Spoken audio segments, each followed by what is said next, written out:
Ngayon, halos lahat ay tumataas ang presyo. Ngunit isang chain ng Yakiniku ay nag-anunsyo ng pagbaba ng presyo. Dati ay 680 para makakain ng piling Wagyu. Ngayon 379 na lang ay pwede na.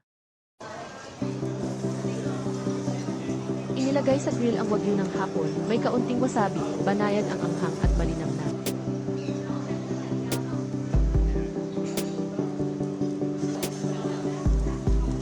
Isang chain ng Yakiniku, pinakamalaking pagbabago sa 26 na taon. Dati ay 680 ang piling Wagyu, ngayon ay 379 na lang.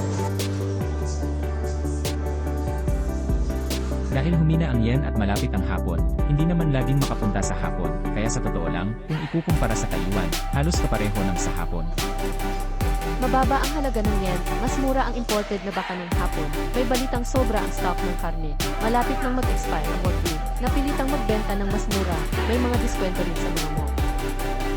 Mga supermarket chain ng hapon, noong Disyembre may buy one get one, sumabay din ang Costco sa sale. May sale ng Wagyu A4 ng hapon. Kung ikukumpara sa iba, mas mura ang Wagyu sa Taiwan, patuloy ang pagdami ng imported na Wagyu. Sumabay sa pagbaba ng presyo, tingnan ang bagong bukas na resto, konting bayad high-end Wagyu. Puno ng beef ribs ang istante, pagkapili pwedeng lutuin, diretsyo ng i-grill. Tingnan mabuti ang presyo, 68 gramo sirloin 218, mga isa 0 gramo ay 32, ayon sa may-ari, mas bumababa ang presyo ng Wagyu.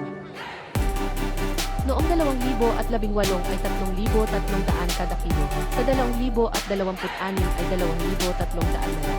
Sa pagbili ng supply, sa lahat ng karne ngayon, ito lang ang bumaba ang presyo, tumaas ng 20 hanggang 30%. Hindi na lang para sa mayaman, kaya na rin ang karaniwang tao. Gusto mo ba ang content namin? Mag-subscribe at i-follow na ang Liho TV.